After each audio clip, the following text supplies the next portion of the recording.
I'm here with Alexander Mercouris, editor-in-chief of the Duran. Alexander, let's do another update on Brexit. And it looks like the Remainers, for all their desire to remain in the European Union, have no idea how to do it. It's quite astonishing to see them scrambling around trying to figure a formula out as to how to remove Boris Johnson, how to renege on what was a democratic referendum and a vote in which you had 17.5 million people vote to leave the EU, and how to avoid doing all of this without having Jeremy Corbyn become the new prime minister. An interesting article by Tom Luongo on his site, Gold, Goats and Guns, which is a great site, actually sums it up very well in this title. It says, it's a numbers game in the coup to stop Johnson and Brexit. And I think that's a really good title because it really seems like the Remainers, are just trying to put together different formulas and come up with different numbers and different majorities, try to figure out how to get that majority in place so that they can accomplish all of these goals that they would like to accomplish by keeping the UK inside the European Union. Yeah, this is exactly right. And by the way, Tom Longo's article is an excellent one. Now, can I just recap a little? If we remember, back in August, the Remainers cobbled together this majority. The Remainers consist of basically three groups: the Labour Party, the Liberal Democratic Party, which is the ultra extreme hardline Remainer party, and this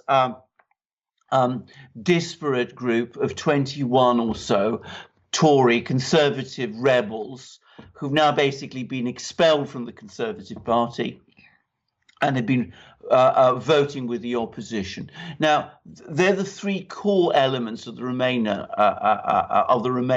faction in Parliament.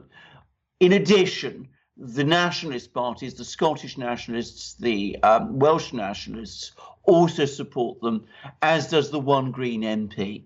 So this is a very heterogeneous group of people.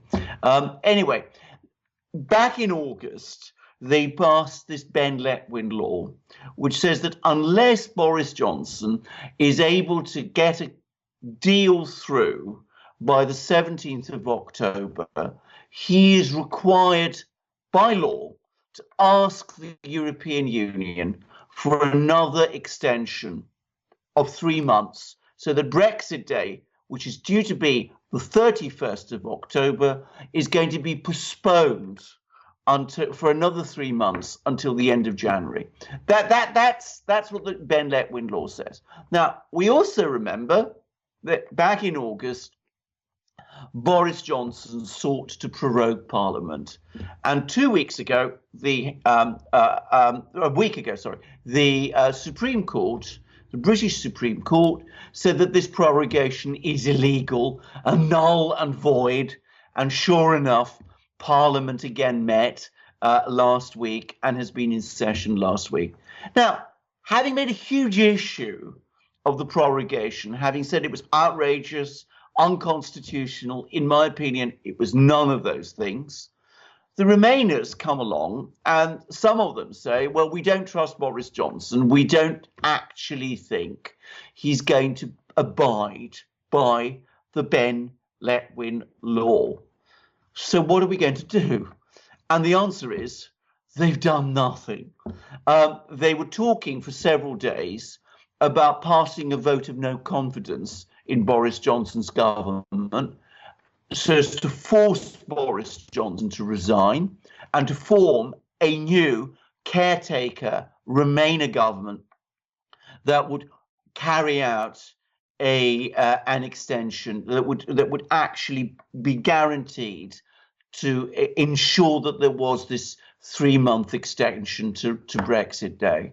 Well, they've decided against a vote of no confidence in Boris Johnson's government because they cannot agree who would lead that government. The Labour Party says it should be Jeremy Corbyn.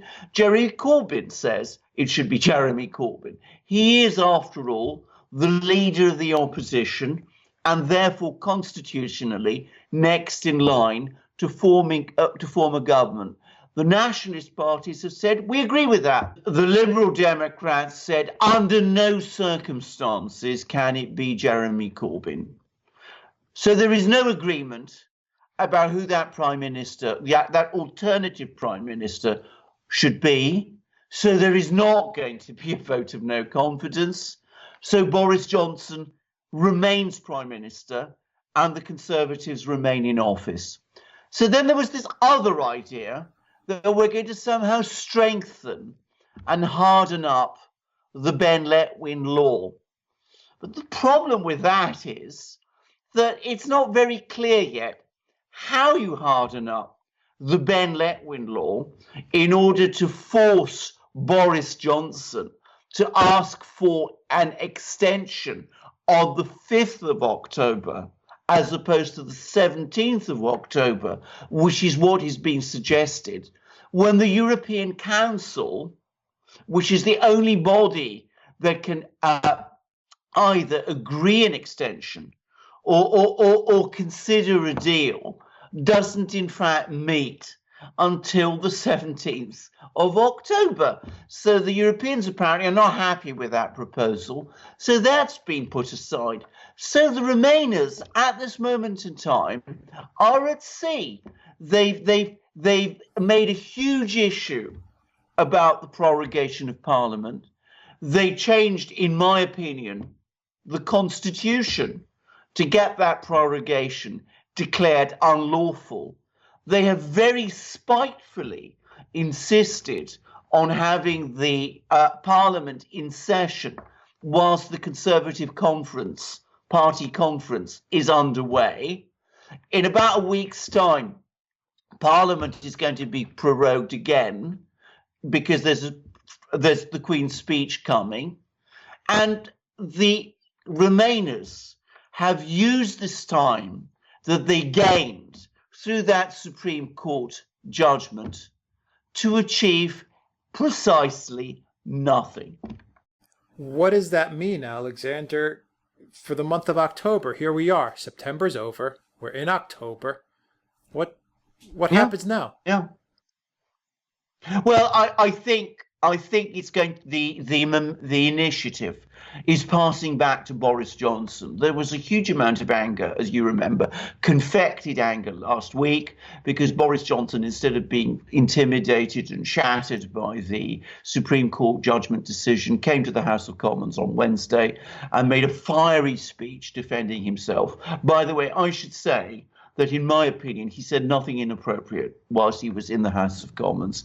I didn't think there was anything there that was wrong or should be condemned. I mean, he says he's entitled to call the law the surrender law, and I think he is. I mean, I can't honestly see why anybody can say that he's not entitled to say that. Anyway, the fact is the initiative seems to be passing back to him because his opponents don't seem to have a clear idea of what to do. Now, it all ultimately depends on him.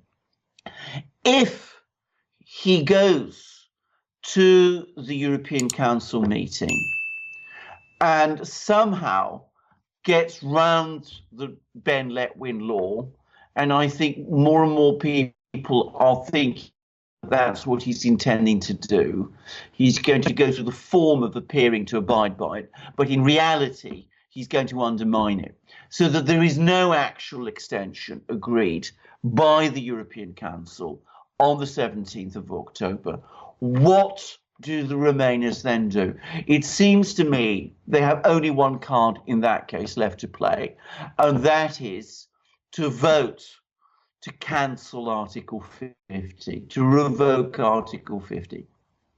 In other words, to call off Brexit entirely.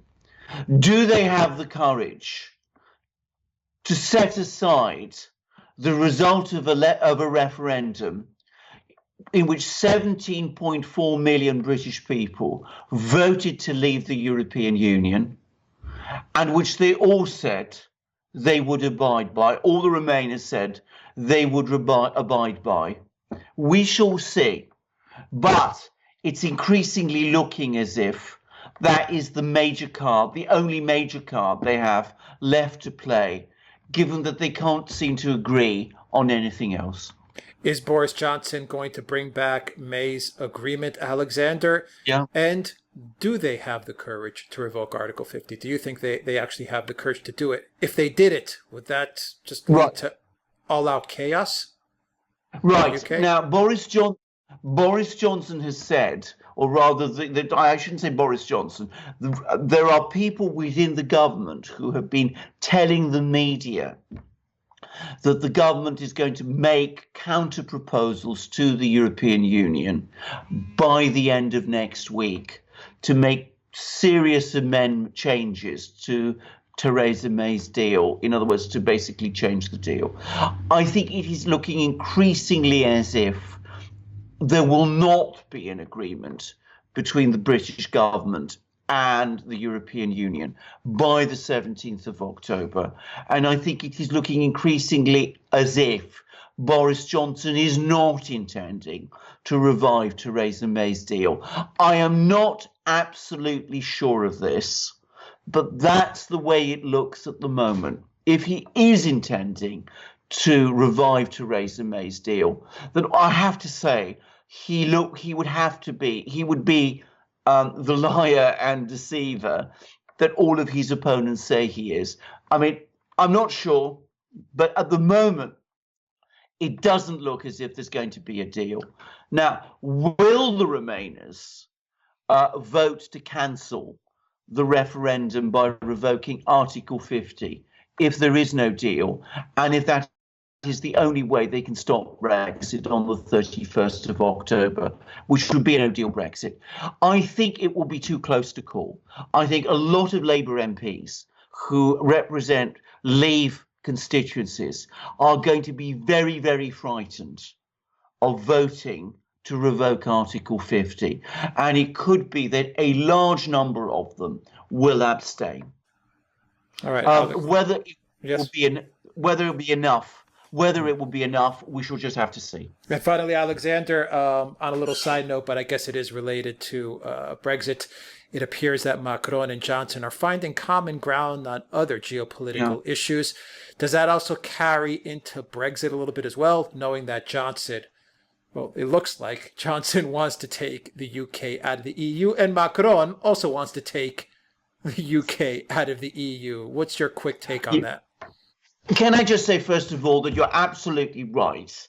Johnson and Macron had various meetings at the United Nations General Assembly, and they seem to have coordinated together to try to persuade Donald Trump and Rouhani, the Iranian president, to have a meeting at the UN General Assembly. Now, that didn't happen, and frankly, it was a desperate ploy. But it was very interesting to see how the two of them were working together. And it was also striking that the Germans were completely cut out of all of this.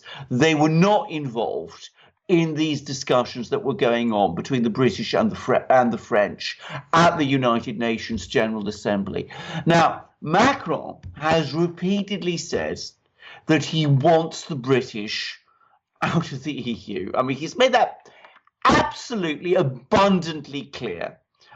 He doesn't want the British in the EU because the British are anti-integrationists. He wants a centralized EU, and he feels that the British are obstructing it. So, if you think about that carefully, it's possible that Johnson and Macron have come to some sort of an understanding whereby Johnson pretends to abide by the Ben Letwin law, sends this letter asking for an extension, makes it very clear he doesn't really want an extension, and then Macron vetoes the request for an extension, saying that the British don't really mean it. That is a distinct possibility, and that might be the way things are starting to go. Lots going on, we will see, but it's interesting that the British and the French are talking to each other, and the Germans have been left out in the cold. Very interesting indeed. Alexander Mercouris, Editor-in-Chief of the Duran, thank you very much. Guys, if you like this video, click on the subscribe button down below. Click on the notifications bell to make sure you get notifications every time we publish a new video. And also go to SoundCloud and iTunes to get an audio copy of this video as well. You will find the link in the description box down below. And you will also find links to our PayPal, Patreon, and Subscribe Star pages where you can donate to the Duran and help this channel out. Your donation helps keep us going. And Alexander, another thing that helps keeps us going. For some reason I can't speak. It's late at night. I'm not going to edit this out. Alexander, people need to go to the Duran shop, pick up some merchandise like that Lavrov hat. That Lavrov cup that you have in your hand. Let's wrap it up, Alexander, so I can get some sleep. Well, indeed, Alex, what you need to do is to drink some refreshment from one of our magic mugs. I noticed that over the course of our videos, our work tonight, you haven't been drinking from it, and this is clearly what is causing you. I'm traveling. I didn't bring one with me. I'm traveling. Now I'm back in Greece. Now you see, I'm not going to say I'm word perfect because I should tell our viewers that we work very hard on these videos. But the reason I've been able to keep going for so long is precisely because I drink Earl Grey tea, in this case, from this magic mug, and get this inspiration from this great man, Sergei Lavrov, who appears on it. These are fantastic 15-ounce porcelain mugs. They keep us both going so that we can provide you with this prodigious analysis that you hear and see in our programs. And of course, what also gives us this immense confidence is because we wear these wonderful shirts that you can also buy from our shop. This is a marvelous black 100% cotton t-shirt with our great logo there, the double-headed eagle of the Duran, the all-seeing eagle that sees both east and west. And of course, it's on all our t-shirts. We've got long-sleeve t-shirts, we've got polo neck shirts, we've got great, really smart shirts, we've got hoodies, we've got hats, we've got stickers, we've got books. Alex is in the process of refreshing our site, getting all sorts of great things there. Our shop, I should say, getting all sorts of great things there. Our imitators are copying us and failing dismally. Their products are inferior. We produce A1, great products, which our viewers who buy them love. So what are you waiting for? Go to our shop, help the Duran, help yourself. Alex will tell you how to do it. TheDuran.com. The link is in the description box down below. Alexander Mercouris, Editor-in-Chief of the Duran. Thank you very much. Good night, everybody.